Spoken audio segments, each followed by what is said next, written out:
gorengnya bisa bertahan. Maksudnya ini salah satu usaha aku juga yang pas pandemi kan ketar-ketir ya, karena kan tutup, terus juga ya karena kan makanan tuh kena banget lah dampak dari pandeminya gitu. Dan alhamdulillah masih bisa bertahan walaupun pandemi itu ngos-ngosan banget ya.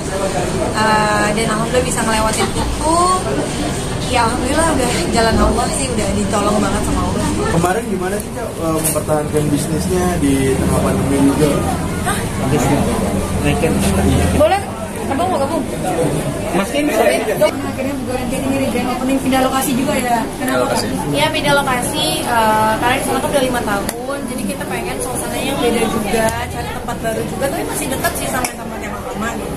Dan nggak berasa aja Allah udah ngizinin usaha ini buka udah selama 5 tahun di sana, di tahun ke-6 di sini. dan di sini tempatnya lebih gede. Tempatnya lebih besar juga di sini. Secara tempat ini ya sayang. Ya. Dan masih gampang dicari juga di Bogornya, dekat, soalnya dekat sama tempat yang lama juga.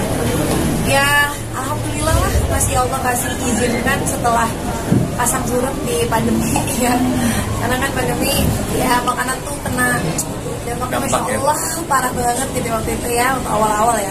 Tapi alhamdulillah masih bisa Allah kasih izin untuk bertahan, dan sekarang buka toko yang baru kita pindah ya, jadi ini bukan cabang tapi kita pindah. Apa aja sih Kak yang baru, makanannya juga Kak atau konsep apa juga Kak? Sebenarnya konsepnya kan lebih ikutan zaman sekarang, orang lebih nyaman, lebih bisa foto-foto di sini lebih nyaman. Cuma juga ada kafe itu memang kita jualnya itu kopi duren gitu ya, biar beda. Terus ada kopi lain juga saya. Ada kopi lain juga, tapi jadi kayak kopi. Tapi di sini keke juga banyak. Kalau dulu kan hanya kue oleh-oleh, kalau di sini kue untuk makan di sini juga banyak. Jadi kita nambah berbagai macam kue aja sih sebenarnya. Apa grand opening ini dan ada konsep baru nih, salah satu strategi dari Kak Wisnu sama Kak Shiren juga ya, tetap bertahan di tengah badai pandemi ini. Ya karena memang kalau misalnya makanan kita nggak bisa itu aja sih ya, kita harus berinovasi terus. Mau jual apa lagi nih, makanannya mau diolah seperti apa, tempatnya mau diperbaiki seperti apa supaya orang masih mau datang gitu kan. Ya ikhtiar lah, dan alhamdulillah masih diterima, itu udah alhamdulillah banget. Berapa lama waktu yang dibutuhin nih Bang Wisnu untuk ya renov dan segala macam persiapan ini di grand opening ini? Ya ada mungkin sekitar segitulah 6 bulan. Tapi ya termasuk dari awal pindahan. Ya dari awal pindahan kita waktu kontrak di sana juga udah habiskan. Akhirnya kita coba untuk meeting sama shareholder lainnya juga, artinya partner kami lah ya, partner kami. Terus waktu kita ngobrol, kayaknya kita mau pindah dari tempat yang lama karena memang berbagai macam inilah, artinya alasan gitu. Dan salah satunya karena mungkin kita lihat waktu ketika kita lihat tempat ini memang tempatnya besar, dan memang konsep kita mau kita bikin selain jualan oleh-oleh di sini gitu ya, tapi di satu sisi buat teman-teman yang mau nongkrong segala macam itu bisa di belakang gitu. Dan ada paket pernikahannya saya gitu. Ya, karena kan kita kan ada venue-nya juga. Jadi aku lihat kan nggak semua orang mau tempat nikahnya itu besar, pintunya taman di belakang, tapi bisa sampai 100 orang sih. Jadi ya kita coba lah supaya tempatnya itu bermanfaat. Ini yang menarik Wisnu sama Kasiran mengangkat kudapan lokal ya. Tadi kan bahannya bahan dari talas. Apa sih pertimbangannya dari Kak Wisnu sama Kasiran untuk mengangkat keragaman makanan lokal gitu?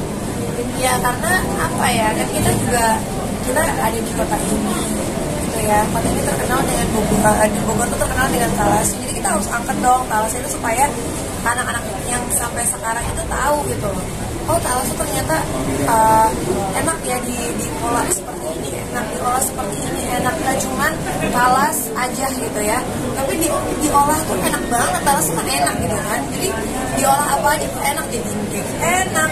Tadi aku juga bikin ada yang jadi macam-macam gitu, jadi keripik juga enak, semuanya juga enak gitu kan. Jadi ya mencoba untuk mempertahankan ciri khasnya gitu. Dan apa ya? Kain Indonesia lah. Apa? Kain Indonesia itu kan salah satunya kalau menurut saya itu makanan. Betul. Coba kita lihat banyak orang tahu Indonesia itu salah satunya karena makanan. Kita bisa rendang. Ya kan maksudnya makanan terenak di dunia gitu kan, versi apa waktu itu saya lupa. Cuma maksudnya dikenal sama orang. Jadi kita bahasanya salah satu, kalau menurut kami salah satu kekayaan Indonesia itu adalah makanan gitu. Nah, salah satu makanan yang memang di Bogor ini kita tahu dan kita kenal adalah talas gitu kan. Nah, biar bahasanya talas ini kita tetap dikenal, tadi Sharon udah bilang bahwa dikenal sama generasi sekarang. Kalau dulu mungkin orang tua kita pada tahu semua, teman-teman saya juga tahu gitu. Nanti mungkin sampai anak-anak kita yang memang mungkin secara generasi mungkin pengen sesuatu yang berbeda, mungkin kan artinya tadi kita bikin talasnya bikin di dessert ya, dessert box gitu ya. Jadi anak-anak juga tetap bisa menikmati dan diedukasi sama orang tuanya bahwa ini talas ini salah satu makanan khasnya Bogor gitu. Tapi ini diolah Pak jadi rent dessert gitu. Jadi kita harus angkat terus kan. Jadi jangan sampai nanti bahasanya tuh yang anak-anak sekarang, anak-anak kita itu nggak tahu gitu loh, oh talas itu apa gitu, karena mungkin ada makanan-makanan dari luar mungkin gitu ya. Jadi tetap kita harus edukasi, sosialisasikan ke teman-teman semua dan anak-anak kita. Mas, salah satu cara untuk bisa bertahan dari pandemi adalah berinovasi kan. Tadi selain menghadirkan talas, apalagi sih inovasi yang dihadirkan di Bogor Cake ini dari sisi menu dan segala macam? Ya kalau menu kan, menu makanan juga cepet banget berputarnya di Indonesia, menu-menu viral kita coba coba adakan, tapi itu nggak bertahan lama sebenarnya. Tetap yang bertahan lama itu yang lama, konsep kita yang lama gitu, dengan makanan yang awal. Kalau yang menu-menu viral kita adain tapi cuma kayak berapa bulan kita ganti. Kita mencoba untuk ngejar market yang viral juga kan. Jadi ya memang makanan tuh harus berinovasi sih sebenarnya. Ya, karena kan muternya cepet banget kan. Kita nge-trend makanan misalnya nge-trendnya roti Korea gitu. Gitu. Nge-trendnya nanti sekarang lagi roti-roti Prancis gitu kan. Tapi produk kita tetap ada. Tapi produk kita tetap kita hilangin. Cuma kan itu kita puter gitu kan, tetap ada. Atau varian-variannya, misalnya nih waktu itu kan green tea happening di mana-mana. Udah kita bikin green tea. Nanti beberapa bulan lagi kita bikin varian tiramisu. Berapa bulan lagi supaya orang itu nggak bosen gitu kan, supaya orang nggak kayak udah pernah beli nggak beli lagi. Jadi kecuali yang fansnya banget sih, masya Allah mereka beli terus. Tapi kan ada orang-orang yang nggak terlalu suka dessert yang mungkin tidak bisa makan berulang-ulang. Jadi kita bikin inovasi supaya mereka mau nyobain lagi.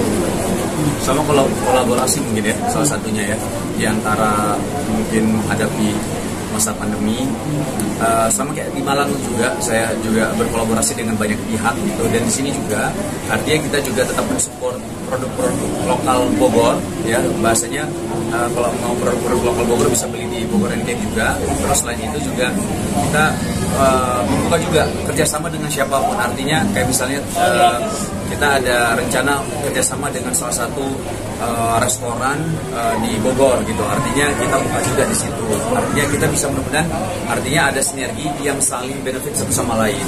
Nah ini terbuka untuk siapapun, artinya kolaborasi ini penting gitu. Nah itu kalau menurut saya beberapa cara untuk kita mengatasi pandemi ini lah. Mudah-mudahan bisa membantu satu sama lain. Insyaallah. Mas, kalau untuk menjaga mutu dan quality control terjun langsung atau seperti apa? Karena tadi Mas Iran sempat ada kekhawatiran kalau artis yang kurang begitu enak dikomplainnya artis siapa nih gitu kan? Bukan, itu kan mungkin stigma ya. Iya. Maksud dari pandangan dari orang tuh kayak misalnya ada seperti ini. Stigma itu kan harus menjadi introspeksi dirinya kita kan. Maksudnya kayak aku nggak mau orang ngaklaim cuman sembarang aja jualan tapi nggak enak. Justru itu jadi beban menurut aku yang bagus dan aku sampaikan gitu loh ke mereka.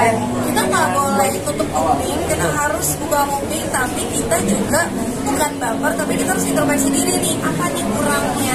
Oke, kita perbaiki rasanya misalnya gitu. Jadi dan kebetulan memang aku juga suka baking, jadi memang aku agak kritis banget sama tim di sini dalam mau launching satu menu pun kayak aku nggak mau menu ini keluar karena menurut aku belum enak. Aku mau menu ini keluar karena menurut aku udah oke, udah enak. Jadi kayak cuma kan ini aku juga nggak bisa terlalu idealis banget karena kan belum tentu mulut aku selera semua orang. Jadi kayak biasanya ada menu baru aku cobain sama satu orang rumah gitu, bener nggak nih kata aku gini. Cuma tetap ujungnya putusannya di aku kalau untuk menu ya gitu. Tapi kalau untuk yang lainnya Kak Wisnu juga bantu ngasih advice ke aku. Di sini juga ada timnya juga dan ada partner kita juga. Kasihan 5 tahun itu cukup hanya dengan 2 cabang, satu di sini, satu di sana. Cabang sebenarnya selain 2 itu ada beberapa yang lain. Cuman efek pandemi itu membuat kita beberapa tutup. Itu nggak bisa kita hindari lagi. Iya, jadi kan gini, saya kayak waktu itu kan konsep awal itu kan orang datang liburan ke sini bawa pulang produk kita. Cuma waktu itu siapa yang liburan? Pandemi kan cukup, gitu kan. Itu yang bawa pulang bukan kita doang, tapi semuanya, hampir semuanya. Jadi kayak stakeholder pariwisata lah. pariwisata tuh waktu itu masya Allah ya kena dampaknya. Jadi kayak alhamdulillahnya sekarang udah berangsur pulih dan makanan juga udah naik banget dan orang juga udah mau datang banget. Tapi aku nggak mau memaksakan untuk buka lagi beberapa cabang, tapi aku mau fokus sama cabang ini sama yang kalau di Cisarua itu kan sebenarnya kecil ya, untuk orang lewat aja beli gitu kan gitu. Jadi bukan yang segede itu, dan membuka cabang tuh nggak segampang itu juga dan nggak segampang itu memaintainnya sebenarnya. Takutnya tuh kalau aku sih orangnya nggak mau terburu-buru gitu, jadi kayak satu diterima satu banget. Kalau itu kan membuka karena alhamdulillah udah bagus, tapi kan kita nggak ada pernah tahu ada pandemi di dunia ini, jadi ya pandemi datang ya kita harus mau nggak mau. Kalau kolaborasi dengan Pudel, nah Pudel kalau di sini Beda, tidak beda manajemen. Kalau beda manajemen.